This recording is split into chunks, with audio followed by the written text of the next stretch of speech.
आजकल पहाड़ों में जो प्राकृतिक आपदा है, उसे देखकर कुछ अपनी बातें पुरानी याद आ गईं। सोचा आपसे भी साझा कर लूं।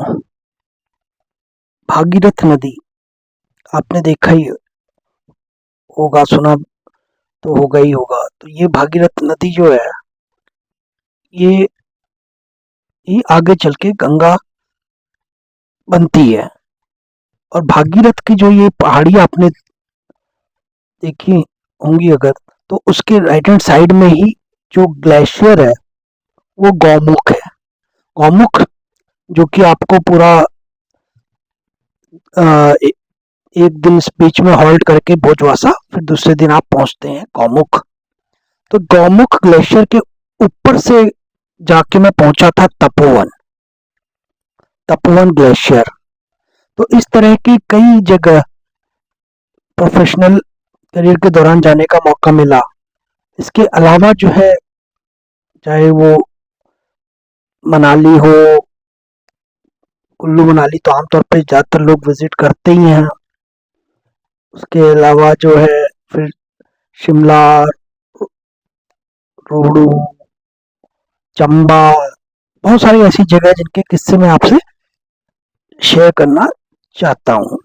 तो तपोवन जो है, वो गौमुख वाला जो तपोवन है, वहाँ पे उस टाइम जब मैं रुका था, तो तीन या दो कुटियाएं ही थी मुश्किल से। एक वहाँ पे बाबा जी का था, जो बाहर से आके दूसरे देश से बसे हुए थे, और एक कोई थे। तो रात को वहाँ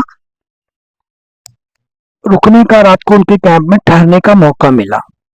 अदरवाइज जब आप मनाली, कुल्लू या शिमला जैसी जगहों पे जाने की बात करते हैं, तो वहाँ आपको आराम से होटल सभी टाइप के मिल जाते हैं। बट ऐसी जगहों पे जहाँ एक्सट्रीम था, वहाँ पे रहने की व्यवस्था आपको यही बाबाओं के यहाँ ही कुटिया मिलने को होती थी उस टाइम पे, जिसमें मुझे जाने का मौका मिला। ऐसे ही एक दूसरे एंड पे गया था मैं, उत्तराखंड में पिथौरागढ़ से आगे मिलान ग्लेशियर पड़ता है, बीच में मुंशियारी स्टे करके। वो भी इसी टाइप से आप ट्रैक करते हैं, एक दिन फिर रुकते हैं, फिर दूसरे दिन पहुंचते हैं। इस टाइप से कई ऐसे इलाकों हैं जो कि शिमला या कुल्लू मनाली जो कॉमन हिल स्टेशन पे लोग जाते हैं, उनसे बहुत ज्यादा दिखने में अलग है। तो वैसे लोकेशंस का जो अनुभव रहा, उसमें रात को आपको इस तरह की कोई चकाचौंध या ऐसी चमक नहीं दिखेगी जैसे शिमला में आपको रात को दिखती है। स्पिरिचुअलिज्म वहाँ बहुत हाई होता है। ऐसे लोकेशंस में मॉल्स या मार्केट आपको देखने को नहीं मिलेंगे। तो वो मिलान ग्लेशियर की चाहे बात हो, चाहे गौमुख के तपोवन की बात हो, दोनों ही जगह पे मुझे ऐसे, जो हम स्पिरिचुअलिज्म को लेके कुछ कुछ धारणाएं अलग बनाए रखते हैं, उससे बिल्कुल ही वाकई में डिफरेंट लगा। अभी कोई भी स्पिरिचुअलिटी है या कोई भी रिलीजन होता है, उसमें आप देखेंगे कि जहाँ पे शांति होती है, यानी लोगों का आना जाना कम रहता है, उस जगह पे आपको आइसोलेशन में एक अलग ही एहसास होता है। वहाँ ना कोई ऐसी पैराग्लाइडिंग टाइप की कोई एक्टिविटी आपको देखने को मिलती है, ना कोई और एडवेंचर स्पोर्ट होता है। बट आपको ऐसे लगता है कि जैसे आप वाकई में नेचर की गोद में आ गए। अब चाहे डलहौजी का जो वो चंबा वाला पोर्शन, जहाँ पे सबसे ज्यादा आमतौर पे टूरिस्ट वगैरह जाते हैं, वो पोर्शन हो, और ऐसे बहुत सारी जगह होती हैं, सब पे आप देखेंगे कि कॉमनली क्या होता है कि आप जब घूमने गए तो एक मॉल रोड जो है, वहां पे आपने किसी एरिया का घूमा, वहां के एक दो जो की लोकेशंस हैं उनको देख लिया। इवन अगर स्पिरिचुअलिज्म भी है, तो भी आप देखते हैं कि जो एक दो फेमस कोई रिलीजियस प्लेस है, आप वहां जाके उसको विजिट करके इस तरीके से अपना इटनरी जो है आप अपना कंप्लीट कर लेते हैं।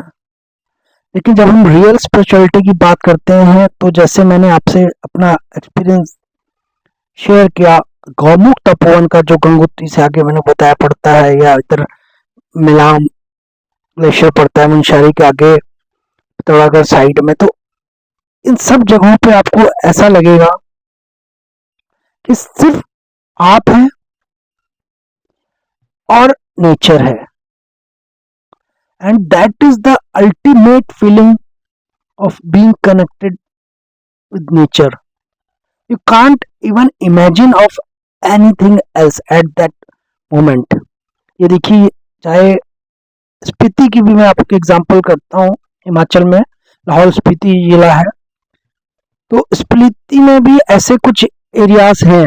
जैसे ही आप लोसर जो एंट्री पॉइंट है स्पीति का, जहाँ की बारले वैरायटी बहुत काफी ज्यादा पॉपुलर भी है, तो वहां पे भी कई ऐसे माउंटेन के पोर्शंस हैं जहाँ पे आप बिल्कुल आइसोलेटेड फील करेंगे, लेकिन वहां पे आपको जड़ी बूटियां, अलग अलग टाइप की रेयर जड़ी बूटियां देखने को मौका मिल जाता है. लेकिन कुछ भी कहें, एक टूरिस्ट को पहाड़ पे पहली चीज एक्सपेक्टेशन स्नो की होती है. स्नोफॉल मिल जाए. हम विंटर्स में आजकल लोग बहुत ज्यादा जाते हैं दिल्ली से और बाकी और पार्ट से, कि बस इस स्नोफॉल की मिल जाए. जी हाँ, स्नोफॉल तो आपको विंटर्स में मिलेगा ही मिलेगा, बट जब आप कुछ इस टाइप का स्पिरिचुअल कनेक्शन भी ढूंढना चाहते हैं तो you have to think beyond snowfall. Spiti के चाहे आप घोड़ों की बात कर ले, स्पीतियन हॉर्सेस, वो भी बहुत ज्यादा फेमस होते हैं. इसके अलावा जो हर्ब्स की मैंने बात करी, जड़ी बूटियां, वो ऐसी ऐसी रेयर जड़ी बूटियां हैं, उनमें काफी एंडेंजर्ड हैं, काफी रेयर हैं, तो उनका कंजर्वेशन भी एक नीड हमेशा से रहा है साइंटिफिक कम्युनिटी के बीच में. आजकल तो जब से टनल बन गया है, लाहौल स्पीति बहुत इजी